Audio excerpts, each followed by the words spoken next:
BioBalance Healthcast, episode 116, Erectile Dysfunction from a Psychological Perspective. BioBalance Healthcast features conversations about positive aging, covering treatment and solutions that include bioidentical hormone pellet therapy, safe and affordable skin rejuvenation, and spa-quality botanical skincare. Your hosts are Dr. Kathy Maupin, Medical Director of BioBalance Health and a leading expert in treating symptoms of aging, and Brett Newcomb, a licensed professional counselor.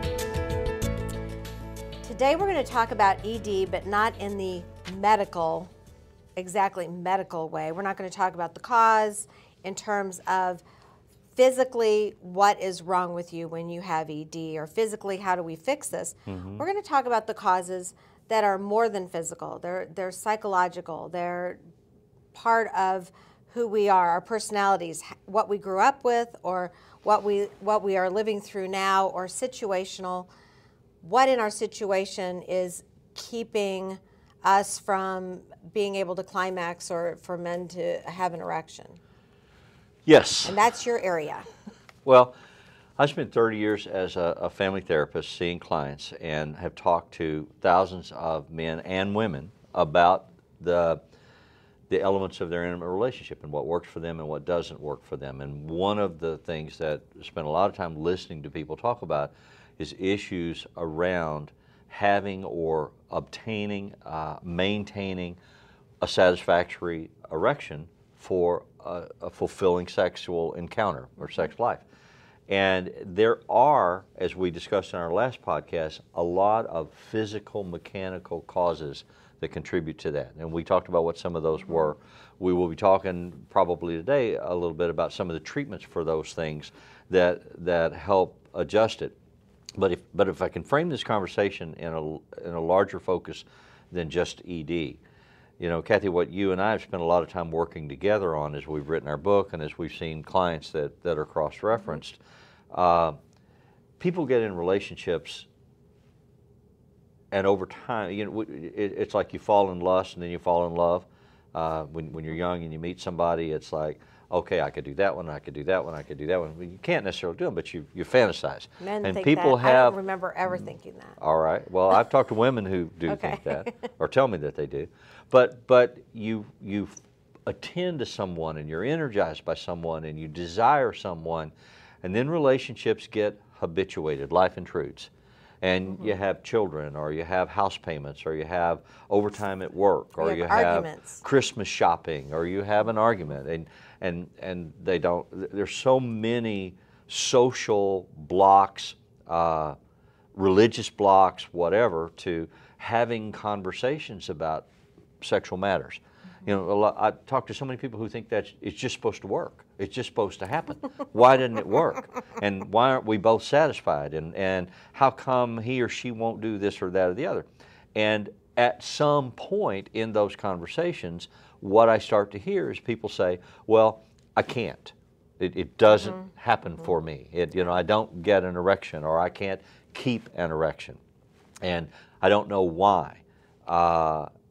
And so what we're going to talk about today is some of what we know about why that sometimes happens. Not as a panacea to say, oh, well, if you just, you know, eat more wheat bread or something, you'll solve this problem. That's not what's involved.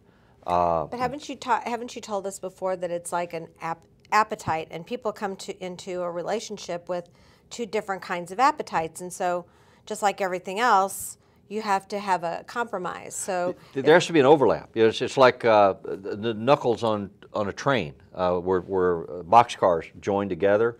They flex and adapt so that as you go over different terrain, it doesn't break apart. Relationships are like that. And so there are times, like if you have siblings, I talk to people all the time, it's like, oh, I love all my brothers and sisters equally. Well, that's crap. You don't. Sometimes you have a favorite, and over time that favorite will change. You know, if you've got three brothers, you like Tom, and then you don't like Joe, but then all of a sudden you're liking Joe a lot, and Tom ticks you off. You know, so it flexes. Relationships endure, and the same thing happens with a husband and wife. There are times when you really like them. I mean, from a therapist's point of view, one of the worst things you can hear is, I really love you, I just don't like you. You know, I'd much rather hear you really like me and you're hoping that you'll fall in love with me or stay in love with me, because liking is a critical component. And we get busy, we get distracted, we get upset, and especially if there's an imbalance in desire. Because, again, we don't have those tools for talking about the fact that there's an imbalance of desire. You don't want it as much as I do. You don't want it as often. You don't want it the same way.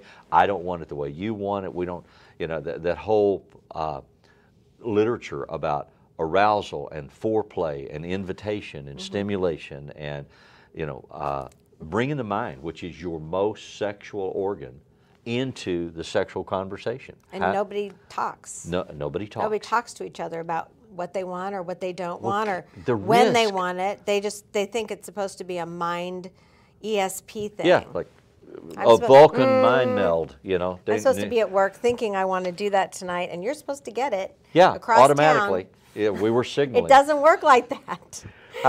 But no one's taught that, and the movies tell us different things, and our parents don't talk to us about it, or they do, and we don't want to hear it from them, and everything seems to confuse us. Yes. But when, say, we have the desire or we have it back, then when, women can fake it. It's not good for you, but you can fake it. I've heard that. But men can't, and that's a big deal. So with ED, a lot of things contribute to that. So say we figured out everything, but one of us gets depressed. Yes. We have a good relationship. Depression is one of the reasons why men have erectile issues. If they are depressed, they don't feel good about themselves. They have a chemical depression, and it may not be related to hormones. It just may be their own chemistry in their brain, and it may not be related to relationship issues. I mean, it often is. Maybe relationship internal. issues cause depression, but so do other things. And so depression in and of itself can be a contributor to it's one of the most common sexual causes. satisfaction, sexual arousal and desire, and for men, erectile problems. One of the complications of that is that a lot of antidepressants then inhibit sexual arousal and sexual desire. erectile functioning. Yeah. So yeah. You have to make the choice. Do I want to have erectile dysfunction or do I want to be depressed? Yeah. I mean, it ends up being that choice, and that's a difficult thing to deal with as a physician. Relationship complicator. What I talk to people about is if one of you, either of you, are on antidepressants, for many of the antidepressants with this component about loss of sexual desire and responsiveness, it can happen a couple different ways, and generally physicians don't tell you this. In my experience, or in my client's experience. And so if you're taking an antidepressant for a period of time, you may discover that you don't think about having sex. You don't get horny. You don't become aroused independently. Now, if your partner approaches you, you can be responsive. It's like, oh, yeah, I forgot about that, but we can do that. And you can be responsive. Although, again, at times, in the middle of being responsive, all of a sudden the chemical switch throws and it's over.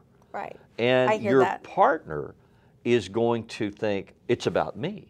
I'm not doing it right. I'm not doing it the way you want. You don't love me. I'm not attractive. I'm overweight. I didn't get my hair done. Should I have fixed steak for dinner? You know, they in their own heads, they extrapolate all these possibilities, but they don't talk to you about it.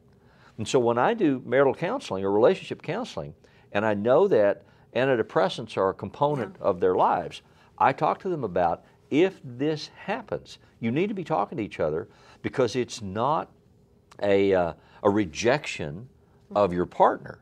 And you guys need to be talking about this. This isn't about you. It's about the medicine. So let's start over, or let's wait 24 hours and try it again. You know. But again, the person that's taking the antidepressant is not likely to be the initiator. And oftentimes they're the ones that just give up the antidepressant because it's ruining this portion of their life. And yet then they are stressed out and then they're depressed. and they're hard to live with. We're always hard to live with if we're depressed. Anybody is. Yeah, there's no joy in Mudville. So oftentimes in the depression department, even if antidepressants are used, if it is a male using the antidepressants, we can get around that sometimes by using Viagra. Yes. Or by using Cialis or one of the ED drugs. Right. So if that's tolerated, those drugs are tolerated, we can get around the antidepressant. On the women's end, that kind of thing doesn't work. Right. And oftentimes their depression can be from lack of testosterone in if it starts in their 40s, if it's not a lifelong thing. And we can give testosterone and leave them on their antidepressant for a few months into the testosterone treatment and see if they're a lot better and see if we can wean them off the antidepressant. Because even if they're depressed because of their testosterone, then I can get them off of the antidepressant. If that's the reason for the depression. Right. Yes. Then they'll be functional and they won't be depressed. And the sexual arousal issues will come back for them. That's right. And so that's why depression can cause sexual problems, but it can also complicate it with the medication. well, so let's segue into another issue. For some men, erectile problems occur because of performance anxiety. And if you have I've talked to a number of men, especially younger men, who articulate a fantasy about a sexually aggressive woman. You know, I'm walking down the highway and a carload of nymphos stop me and demand that I satisfy all of them, and it's great. I mean, I've had teenage boys. What a creative mind they have. Well, you know, they're trying to find the solution to a problem that they don't have the social skills to satisfy, Right. and so they fantasize. Okay. But in my experience with women who are much more sexually liberated and free with themselves than a lot of women are, who come in and say, I am sexually demanding. I am aggressive in asking for or seeking what I want. And I find that men are afraid of me. Men veer away from me. They don't want that. You know, they say they want it, but they don't want it. The fantasy is that they want it, but fantasy they don't is that really they want the want it, but they don't want fantasy it. because it's scary. So sometimes in situations where you have performance demands or performance expectations, you shut off. And it's not there. And once a man starts to worry about, do I have an erection? Am I firm enough to be functional? His huge. opportunity is lost because it's not going to be there. Yeah. If you start thinking about it, I mean, and you know, we tell you, don't think about it. It'll just happen. Doctors You know, love to it's tell. like saying, we love to don't tell think people about, don't think about Yeah. infertility. Don't think about Yeah, just don't think you about it. can't stop thinking about But it. if you start thinking about it, and so you get caught in this paradigm where you become your own worst enemy because you're thinking about it. And that's a whole relax, trust, be safe mindset. And one of the complementary responses that couples can make is to talk about having an erection, having vaginal penetration, having orgasm is not the end-all be-all of sex. Oh.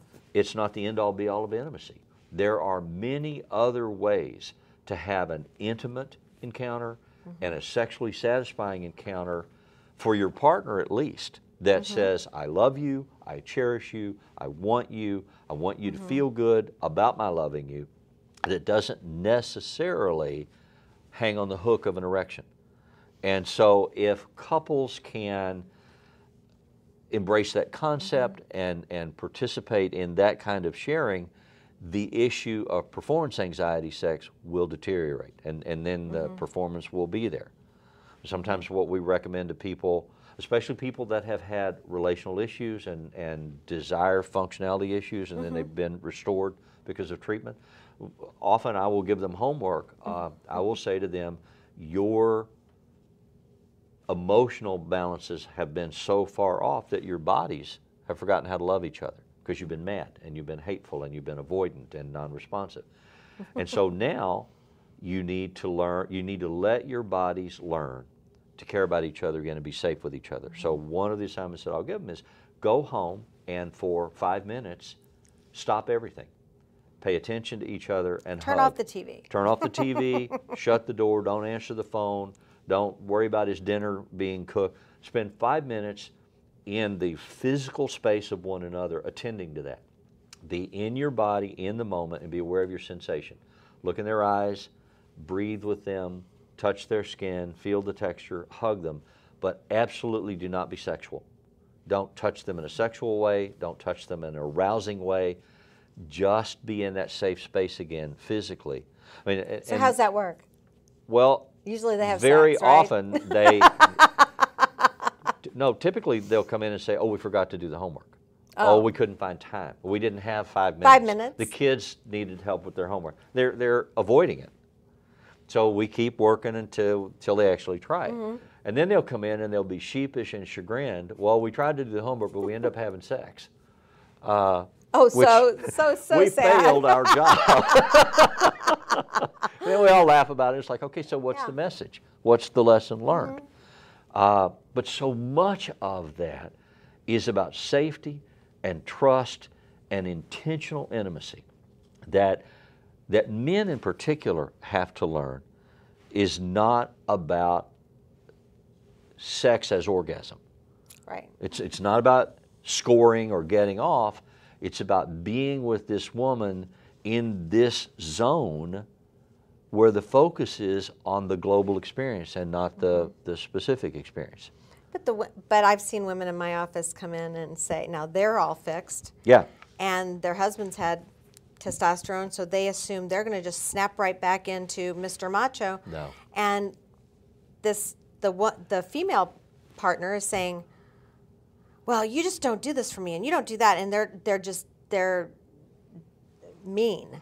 And well, that's not helpful. They're I can tell you that's not helpful. Just not mean, but demeaning. And so, so their husband goes, you know, he looks sheepish. He looks like, well, you know, and I can see why he would not be able to perform. So there we have to go back and get past the anger and hurt that she's felt, because that's what she's expressing, and somehow bring him back into the relationship as well, so that he's not fearful of her.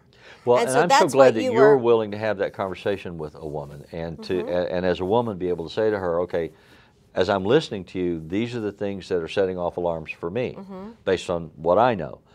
I try to have those conversations with couples too, and sometimes that male-female boundary is there, and they're like, you know, you're taking his side, or yeah, that's you know, always a problem. Yes, but he hurt me, and he has to hear how much he's hurt me. Well, yeah, maybe some for a while, but that's not. But there's a point at which it's counterproductive, and that's it's not productive if you do that. So then you get back to performance anxiety as an issue, because if she's critiquing and attacking, he's not going to be in that mood where his system will work. And there's nothing testosterone or Viagra or anything else is going to help, because you could have all the chemicals in the world. If you have this behavior that's not working, and it's not working in this way, the attacking way, it's never going to work. So you have to go through therapy for that. Yes. That's just not something you can, in fact, not something I can just bring to your attention and have it all better right then. It just doesn't work that fast. You have to go through a lot of talking and getting it all out, and then going through what Brett talks about. It's not going to be a miraculous epiphany. You're not going to suddenly start speaking in tongues. You have to learn how to do these things, and you have to approach it with an open mind and an open heart. I'm willing to have this conversation. I'm willing to experiment with new approach attitudes or receptiveness attitudes. I'm willing to learn to talk. You know, what do you like? What do you want? How do you like it? It's hard to verbalize wishes and well, desires. It's hard for some people to do that even talk about sex without it being perceived as a critical attack. Right. You know, to talk about what I would like to try doesn't necessarily mean you loser you. Yeah. You know, that's right. it can be invitational. No matter how you say it, it can be taken that way. So if they're defended, then it's going to be taken that way. So that's why it takes counseling. It takes somebody bringing this out and saying, I hear you say this, and this is translation. That's what you need. You need translation between the couple. You do. You need those communication skills. But there are also some other components before we run out of time. You know, we talked about depression as a clinical issue. That causes ED. We talked about performance anxiety. Generalized, there's a category of disorder in psychological literature called generalized anxiety disorder. If there's a lot of crap going on in your life and you're under a lot of pressure and you can't turn your mind off and you are worried about a lot of other things, many people have trouble turning all that off to go into this sexual or intimate compartment. Part of it is they're hypervigilant. Like if you touch them like this, they do this. Yes. So being touched is not something that makes them feel good. It makes them feel more anxious. Or so that has to be. I've had women say, you know, my husband comes home and he wants me and I want to spend time with him, but the teenagers are in the house. or the phone is ringing, or I turn the pot roast on and I suddenly worry about the fact that the stove is on, and they're distracted and being hypervigilant about all these other responsibilities of the mom, where they can't take 10 minutes to just indulge in connecting with that moment. Mom. Yeah, I understand. They can't go from being mom to being sex object and go back to being mom in 10 minutes. It doesn't flip on and off like that. You have to think about it and plan for it. You have to plan for it, and you have to have some safety in the environment. The kids aren't going to just bust through your door. Remember, failure to plan is planning to fail. Yeah. So you got to set yourself up for success. Well, I have a friend who will remain nameless, but her parents had the best thing I've ever heard of. I just have never heard of this theory. They had many kids, and on Sundays after church and after lunch, they said to their kids, absolutely, you all take care of yourself. We are in our room, their door's locked. We need us time. We need time for us. Unless someone's bleeding or has to go to the emergency room, you are not to knock on the door. And I mean, people got in trouble if they knocked on the door. Yeah. And that was their time. They had like 4 or 5 hours all by themselves before dinner, and they could do whatever they wanted to, and that's why they had so many kids. Well, and it's crazy how creative kids can be. That's really simple. I used to work with consulting in a lot of schools, and there were issues with kids who always wanted to get out of class and go to the nurse, and they had anxiety problems and other kinds of problems. But so one of the solutions that we came up with, because teachers are not nurses and they don't know, is it really a medical issue, or should I let them go to the bathroom with the nurse or not? And so we would advise, if you're not projectile vomiting and you're not bleeding, you can't go to the nurse, and you don't have a fever of what.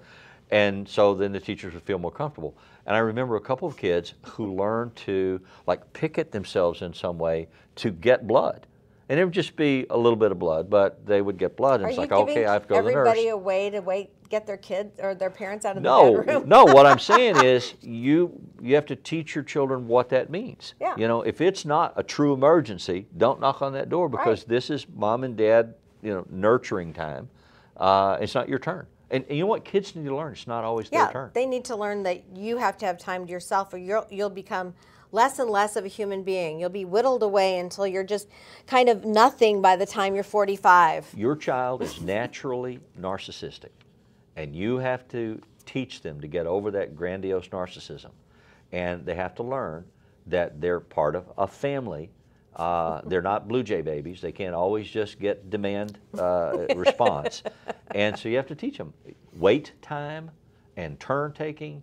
And if you don't, it's kind of like being on the airplane. When the oxygen mask comes down, if you don't take care of yourself and your husband or wife, you can't take care of the kids. It's just not going to work. So all that comes back to erections and good sex. Yeah, that's right. And then you're not so exhausted because you can take a nap as well. But you have, and through the whole week, if you look at it this way, I can stand anything if I've got Sunday afternoon. Some of that has to do with that. Sunday afternoon is a rest time, contact time, but don't habituate sex to every Saturday morning, because it becomes a chore. Yeah. And then you get those performance expectation issues. If you only have routines for intimacy, you won't have intimacy. Right. So think outside the box. But if you do have a time that's always set aside, then you don't miss it. Set aside as time out from the world, right? Not necessarily as performance of a particular sexual behavior. Okay, no, that's true. Okay. That's true. Well, thank you. Thank you for listening to us, and hopefully you learned something about ED that's not just medical, clinical, that's something you can use in your own lives. Email your questions or comments to podcast@biobalancehealth.com. You can find the BioBalance Healthcast on iTunes and on YouTube. For more information about bioidentical hormone pellet therapy and other reverse aging solutions, visit biobalancehealth.com or call 314-993-0963. Follow Dr. Maupin on Twitter @Dr. Kathy Maupin and on Facebook at facebook.com/biobalancehealth. Brett Newcomb can be found at brettnewcomb.com.